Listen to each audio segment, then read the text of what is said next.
करौली सरकार की जय, करौली शंकर महादेव की जय, भगवान भोलेनाथ की जय। मैं भंवरलाल रमन राजस्थान में सीकर डिस्ट्रिक्ट से हूँ। आज मेरे गुरुदेव के ऊपर जो आरोप लग रहे हैं उनके बारे में बोल रहा हूँ। मैं पहली बार दरबार गया था 16 सितंबर 2019 को। तब से मैं जुड़ा हुआ हूँ और वहाँ महीने महीने भर तक रुका हुआ हूँ।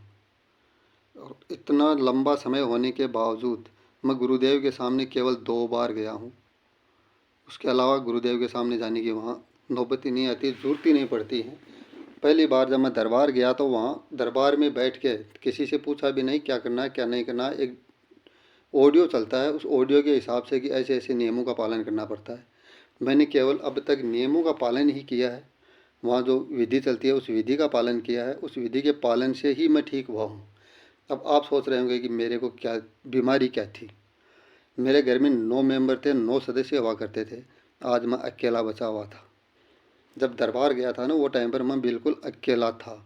उससे पहले 23 जून को मेरी माताजी भी ख़त्म हो गई थी, उससे पहले वो भी थी मेरे साथ।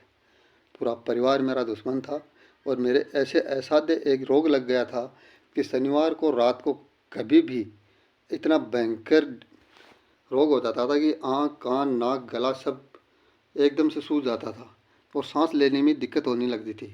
तो वो टाइम पर आधे घंटे या 10 मिनट के अंदर अंदर यदि डॉक्टर के पास पहुंच जाता मैं, तो डॉक्टर मेरे को एक एविलाडेक्स का इंजेक्शन लगाता था।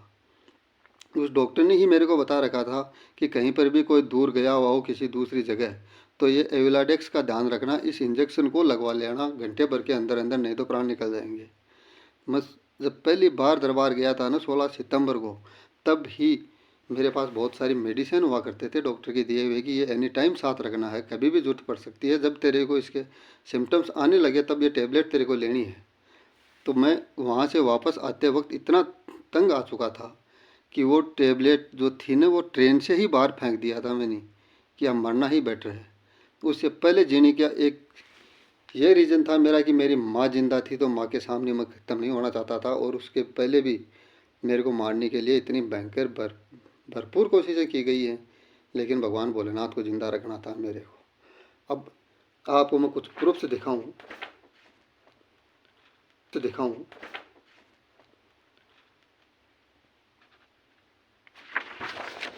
ये दिख रहा है आपको, मैं राजस्थान में ये पुलिस महानिरीक्षक जयपुर से वहाँ कंप्लेंट की थी।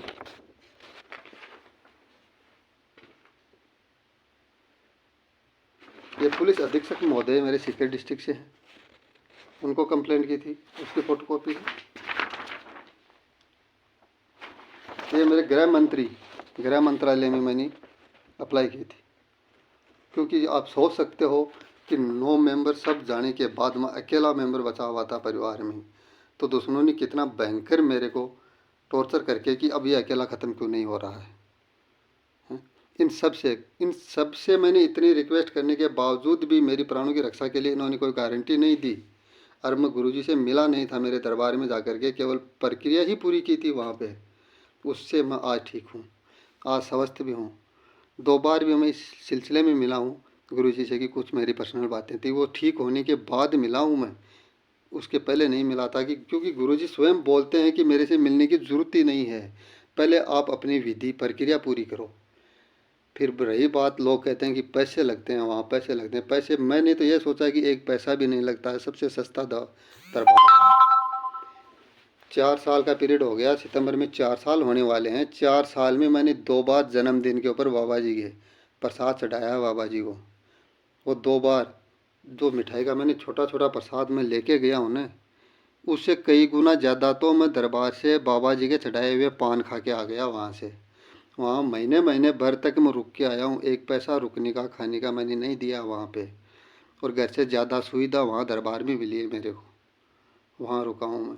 और पूछ सकते हो किसी भी सेवादार से, गुरुजी से, कि कोई मेरे को जानता भी नहीं है, क्योंकि मैंने मेरी विधि ही पूरी की है। वहाँ किसी से जानकारी जुटाने में मैंने मेरा समय व्यस्त नहीं किया है। और न वहाँ जानकारी जुटानी है, जानकारी जुटानी है तो भगवान भोलेनाथ से और माँ कामाख्या से प्रार्थना करो। वहाँ सेवादारों से प्रार्थना करने से कुछ भी नहीं मिलने वाला है। तो आज मैं ये कहना चाहूँगा कि यदि मेरी सनातन धर्म की रक्षा के लिए यदि मुझे प्राणों का न्यौछावर भी करना पड़े तो मैं आज भी तैयार हूँ। ध्यान रहे इस बात का।